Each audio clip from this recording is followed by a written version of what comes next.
All right, good morning, chemistry students. Today we're going to pick up where we left off. The date today is December the 4th, and it is Tuesday.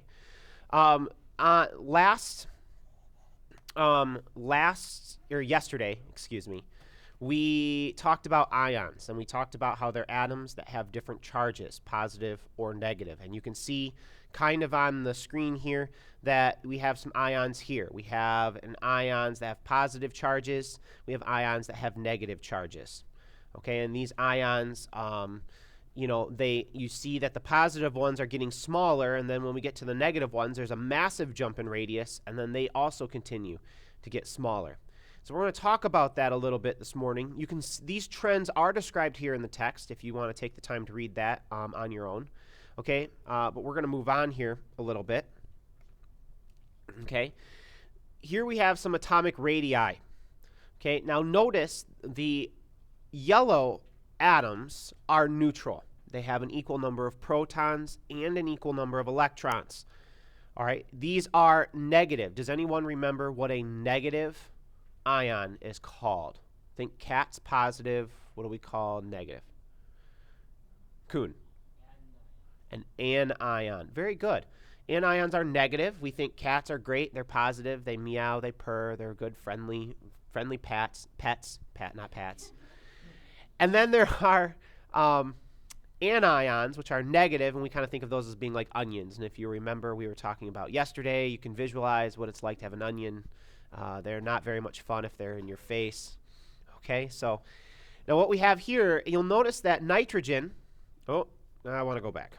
Nitrogen, okay, starts out relatively small, but when it gains 3 electrons, okay, because it has 5 valence electrons to begin with, it's in family 15, it has 5 valence electrons. When it gains 3 to get that 8, it gains an overall negative charge. All right, it gains an overall negative charge of 3. And in doing so, in gaining those electrons, the radius increases. You'll notice that all of the radii for the negatively charged anions increase because they gain electrons. Okay, and when they gain those electrons, they're not only getting a larger radius, but then when you throw an electron into a bunch of other electrons, they're all like, ah! And they want to repel each other. Okay, so that's what's happening inside of the atom when we add electrons. Now, remember, this is not something random. They are gaining a very specific number of electrons, the number of electrons needed for them to have 8 valence electrons. So nitrogen has 5, it gains 3. Oxygen has 6, it gains 2. Fluorine has 7, it only needs 1. Okay. Now we see something similar happen here, but now it's the reverse. We start with big atoms in the yellow, okay, and they're kind of beastly if you look at them. And we're going to take away electrons, hence the reason that they're positive. Now lithium only has 1 valence electron. It can only lose 1, therefore it is a positive here. And the same thing is true of sodium, potassium, rubidium. Okay, now beryllium, magnesium, calcium, and strontium, they all have 2 valence electrons. They're in the alkaline earth metals. They will lose those 2 and become positive 2. And then there's aluminum, gallium, and indium, which are in family 13. Notice I don't include boron. Does anyone know why I do not include boron? What makes boron unique compared to aluminum, gallium, and indium? Anyone want to take a stab at it? What makes boron unique? Think back. Think back to this diagram. Let me go back here. Think back to this diagram. What makes boron unique? It's a metalloid, which means that it can gain or lose electrons. It can do both because it has the properties of both metals and nonmetals. So boron is not included in the general cation category, okay, because it can do both lose, like these ions, and gain, like these ions. And we're going to talk a little bit about that this morning in a little bit. Okay, so now the octet rule said we'd come back to it, hence the reason that there is a take 2 here at the top. Atoms have a tendency to gain or lose electrons so that they have a full set of 8 valence electrons. I want you to take a moment and look at the electron configuration for sodium. Okay, now Please note that these are probably supposed to be shifted down a little bit. Notice that sodium is 1s2, 2s2, 2p6, 3s1. And if you remember that sodium being in the s block, the first element in the s block is going to end in s1. It's also in the third row, so it's going to end in 3s1. Now, if sodium loses this one valence electron in the outer shell right here, it gains something that looks like this. Okay? The sodium ion, which is positive, has lost this outer electron, this 3s1, and it ends now in 2p6. Why does that make it stable? Anyone want to take a guess at why that makes it stable? Yeah. Yes, because it now has 8 valence electrons. It has 2s2, 2p6. What is that the equivalent to on the periodic table? Say it louder. Noble gas. So ions will lose electrons so that their electron configuration is the same as a noble gas. Okay? Hence the reason that the electron configuration is so important. It allows us to see this relationship. Now, note the sodium ion has the same electron configuration as neon, a noble gas, which has 8 electrons in its outer shell. Therefore, according to the octet rule, it is stable. Okay, now example number 2, magnesium. Okay, magnesium is in the alkaline earth metals. It has how many valence electrons? Hold your fingers up. How many valence electrons? How many? How many? Yeah, peace, man. Peace. Yo, peace. Peace to you. Yes, 2. Okay, it has 2 valence electrons. Notice that it has 3s2. What happens when magnesium loses those 2 valence electrons? What configuration does it have now? It has neon's configuration. Why neon? What makes neon so special? Yes? It's a noble gas. It's stable. Remember, ions want to be stable. Nobody likes an unstable atom. Okay? Think of it. You don't want to be around a person that is unstable. You want them to have all their marbles. Okay? If they are unstable, that could freak you out a little bit. All right? Ions, they want to be stable, just like everyone else. Yeah, I saw the pointing. Yep. Mm-hmm. Yep. Okay, goose egg.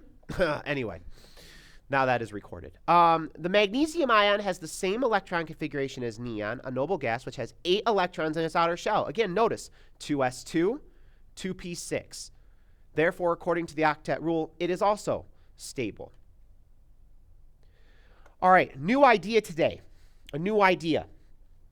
This is something called ionization energy. Now, the word ionization literally means to form an ion. So can anyone kind of guess at what ionization energy means? Yep.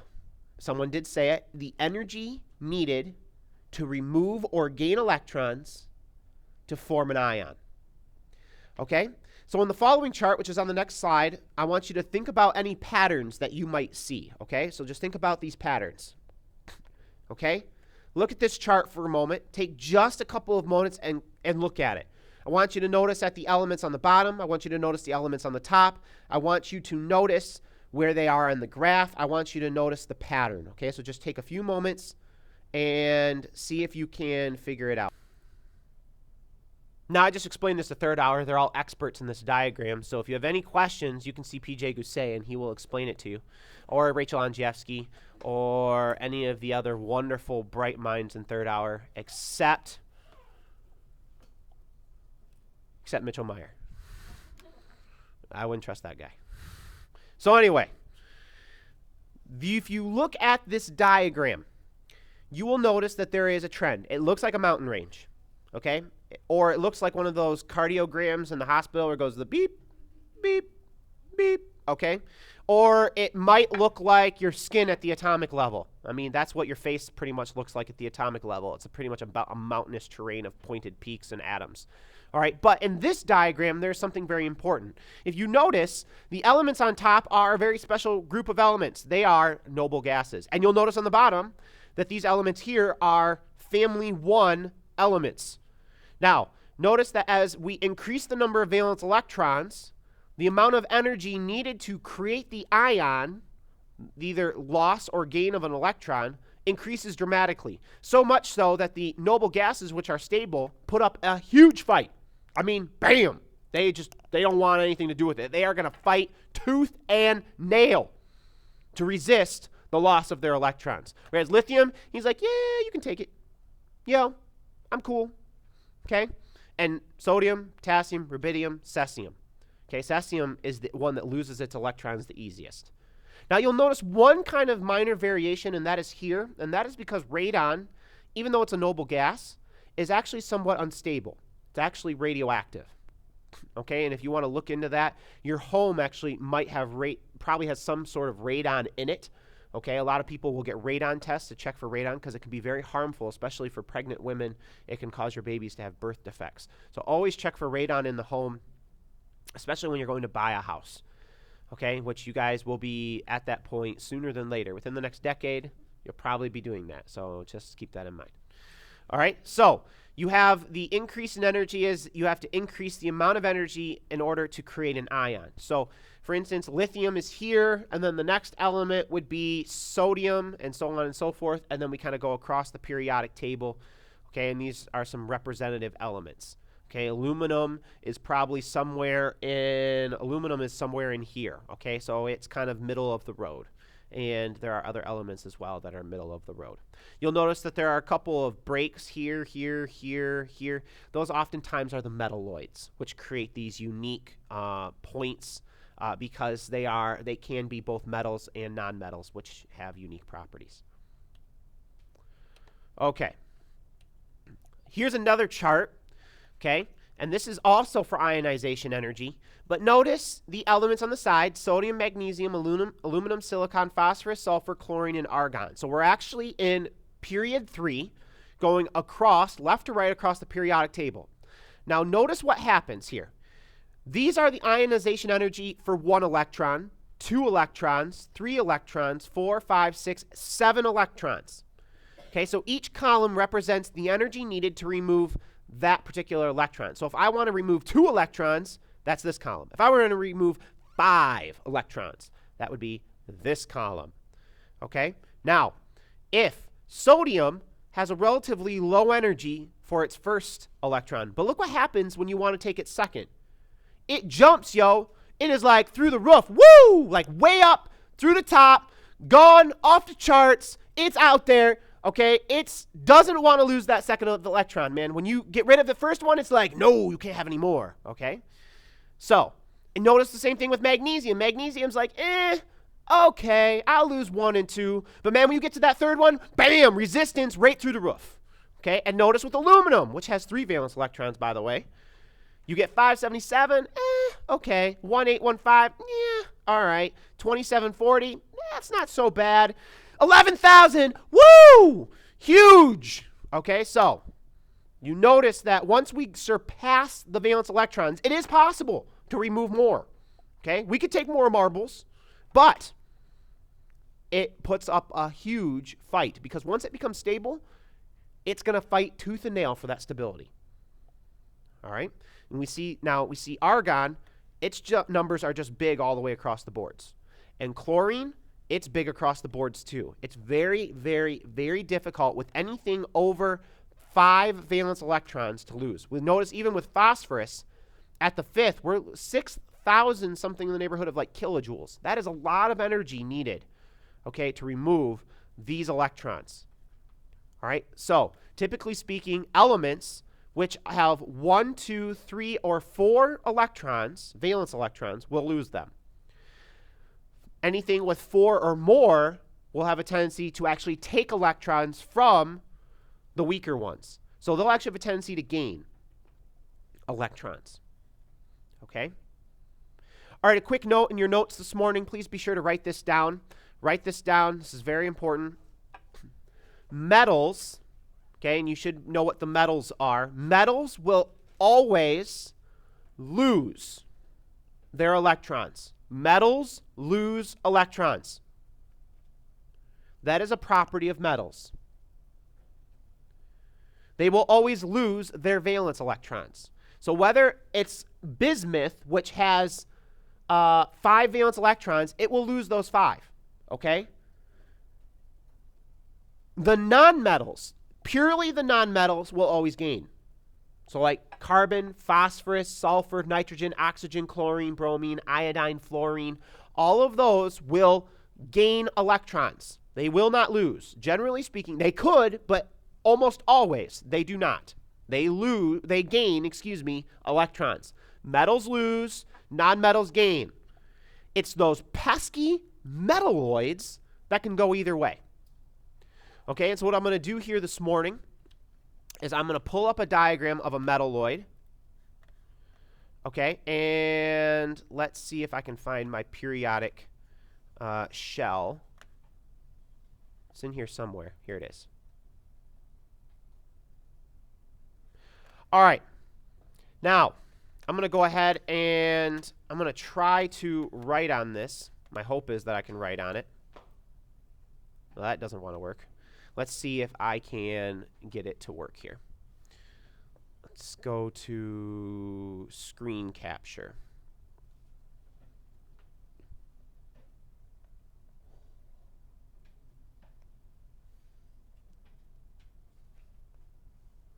Okay, so what I'm going to try to do is I'm going to try to capture this and put it in Smart Software. You'll notice this looks like one of your periodic tables. Why don't you go ahead and get out one of your new periodic tables, and we can go ahead and fill in this information. The one with the ionic radii information is the one I want you to use.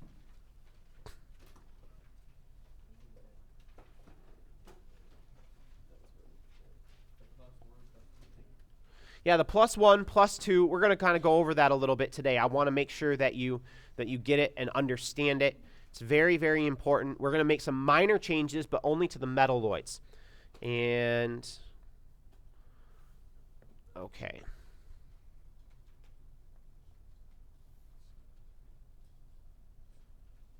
All right, here it is. Okay, here's our blank periodic table. And what I'm going to do is I'm going to go ahead and I'm going to show you kind of how this works. Now, these have 1 valence electron. These have 2 valence electrons. This has got 3 valence electrons, 4 valence electrons, 5, 6, 7, and then 8, which is a full house, which is stable. Now, because these are all metals over here, these will all lose. If you lose an electron, what are you going to become, positive or negative? Positive. Very good. So this is going to be, this first box here, hydrogen, is going to be what? +1, and that's going to be down this whole column. And then this one is going to be +2 down the column. Okay? If you're watching this recording and you're not actually in class, you should be repeating, even though I am not there to check to see if you're actually saying anything. So if I say, what should this be? You should still be saying things, even if it's creepy to talk to nothing, okay? Just so you know. All right. Now, the whole center section, the transition metals here, this is a rule of thumb that they have +2, but that will change. There are exceptions. So we will say that there are exceptions, but the rule of thumb, if you don't know the exception, is +2. Okay, now over here, we're not going to mess with boron. Boron is a metalloid, as is silicon and germanium. Okay, arsenic and antimony. And we're going to talk about these in just a moment. Okay, and then tellurium and polonium. And then there's astatine here. And these ones down here are the ones that have been recently observed, so we're going to ignore those for the time being. All right, now, metalloids are tricky buggers. Literally, that's what you can call them. They are the tricky buggers. Besides the transmission metals, which are funky, okay, the metalloids are tricky buggers. And here's what happens.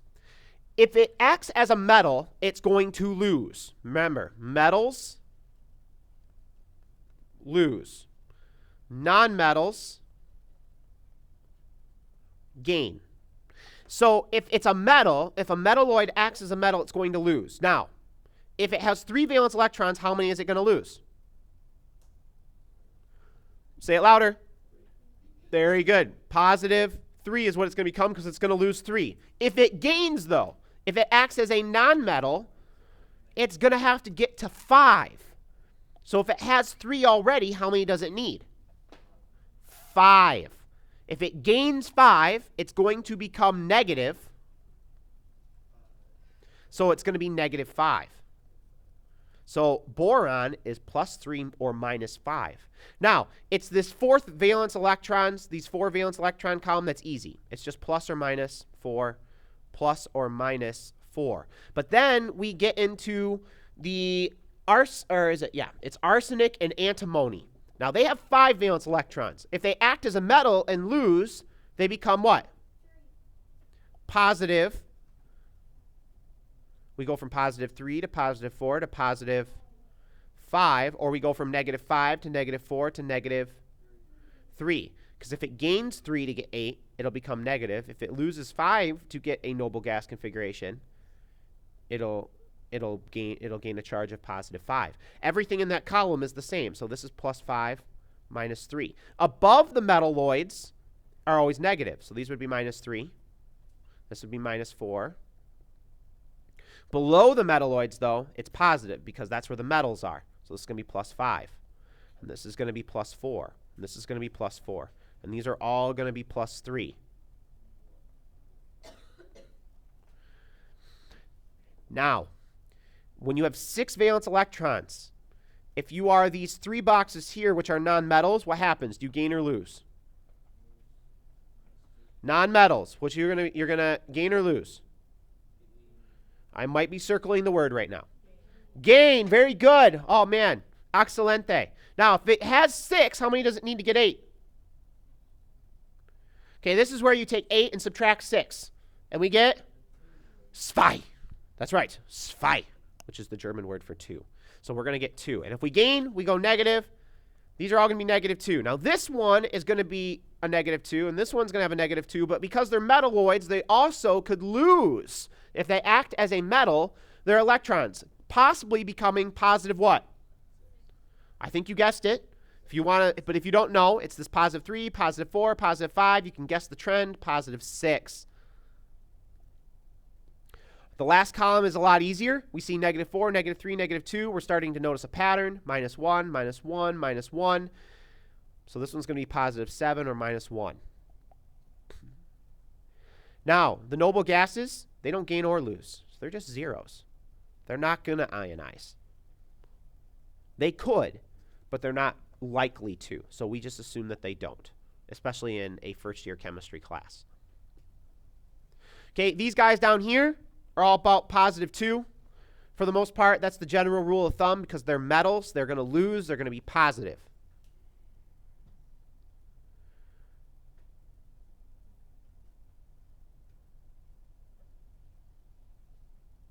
Okay, any questions up to this point in class currently?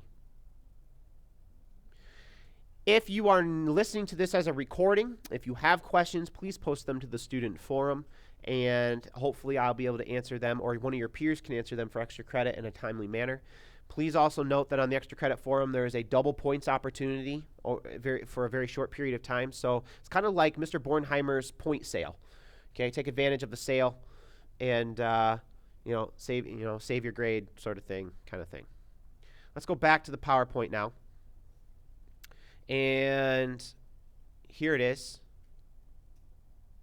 All right, so here's the ionization energy. And we talked about this. Now let's talk about electronegativity. This is a new idea as well. This is going to be the last new idea of this entire chapter. So today is what, Tuesday? We're finishing chapter 6 today. You're going to have an assignment to work on with a partner in class tomorrow. Okay, on Wednesday we're going to review. And probably on Friday or Monday, you guys are going to have a test. And then we're going to probably start the new unit. We will also spend some extensive time late next week reviewing for the final. All right, electronegativity is essentially the indicator of how well an atom is in attracting other elements in a chemical bond. What that means is this. If you were to line all the chemical elements up there are some that are more attractive than others. Okay? I call this the attractiveness property of the periodic table. Electronegativity tells us how attractive, what does an element have to offer to attract another element to form a bond. Whoa, oh man, going crazy, going crazy.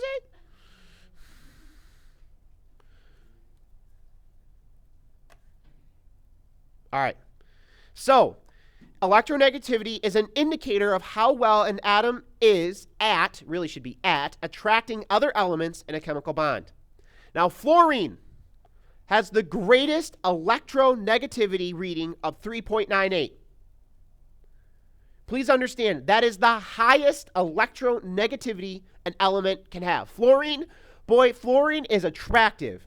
Yo, it is like, woo, that is one attractive element. All the other atoms are like, I want to be with fluorine.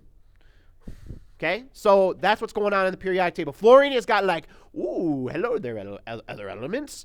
And it's, man, it is attractive. Okay, so fluorine is amazing. Okay, that's why obviously it's used on your teeth to make your teeth white to make you more attractive. Don't you see? Okay, but francium, which is in the bottom left-hand corner, 87, is the least attractive. Okay, with a reading of 0.70. Poor francium. So fluorine, woo, attractive. No noises like that.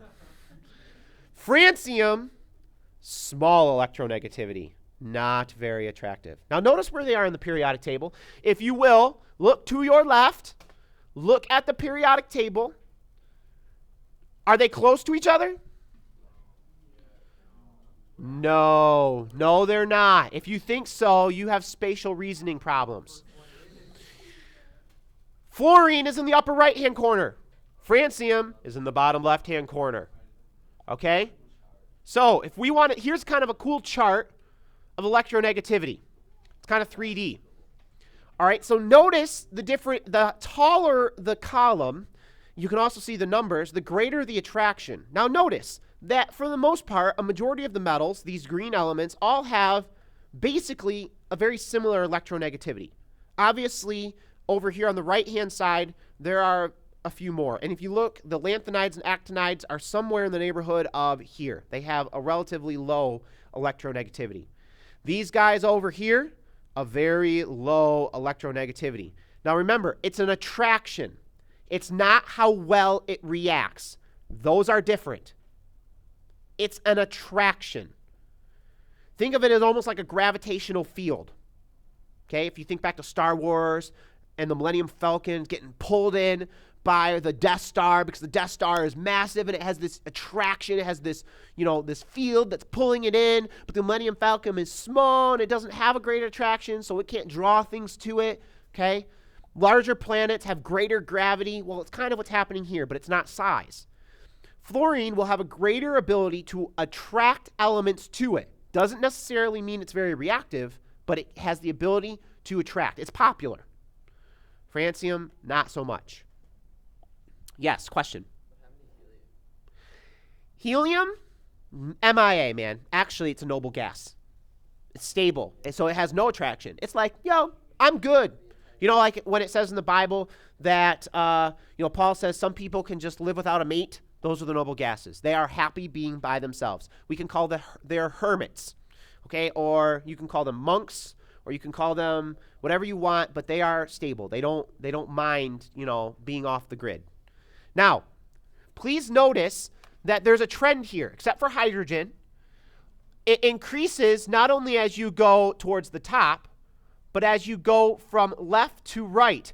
It is the exact opposite of atomic radius. It's the exact opposite. Atomic radius increases from top to bottom and decreases from left to right, which is the exact opposite of electronegativity. Okay, so electronegativity is the attractiveness of the elements. Okay, we are done for today. Here's what you can expect to do tomorrow. Okay, here's what you can expect to do tomorrow, and please listen up. You may bring your review opportunity if you've started it and would like to work on it a little bit in class.